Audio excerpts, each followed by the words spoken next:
Okay, so the truck rack is going to come mostly assembled.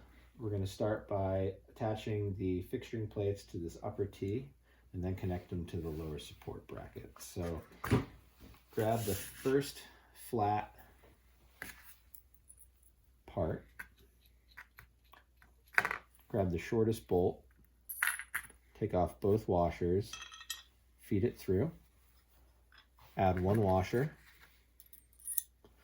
and then feed it through so that this flat plate is on the hook side. Add your next washer, add the second plate, and then you're going to tighten up that bolt. Before you tighten it fully, you're going to add your pin through the second hole here, and you're just going to temporarily mount that in place and then tighten up this the rest of the way.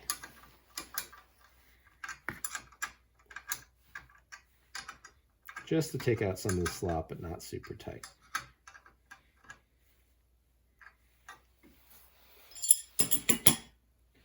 Next, you're going to grab these two bolts and the chuck column.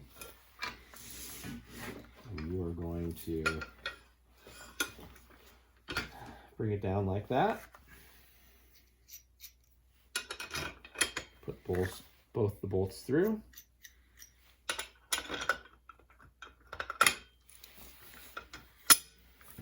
Flip it upright.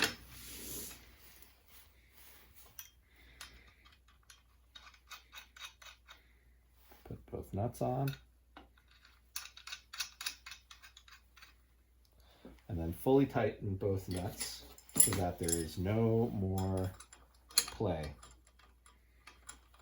Once you've tightened these two bolts, make sure that you tighten the hinge bolt. And you can tighten it pretty tight.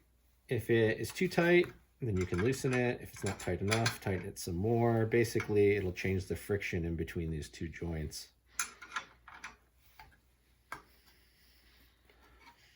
But you want it to where at least the bolt is flush with the nut. See how they're flush.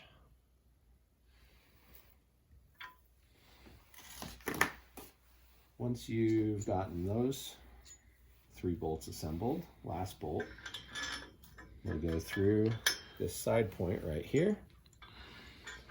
And this is just a rest bolt, so that when you slide this onto the base post, it will rest on this bolt right here and easily allow you to pin the rack and keep you from pinching your fingers so it doesn't slide down all the way. And this is, of the 3 holes, this is the one closest to the T. Correct. Yep, this is the top. So you should have then this assembly, which by removing this one pin, you can bend this upper section for storage. For the bike support, you're going to want to grab the 4 chuck straps that come with it, and you're going to find these slots. And for each slot, you're going to feed the chuck strap in so that the logo is on the outside, and it'll look just like that. Do that for each of the 4 locations.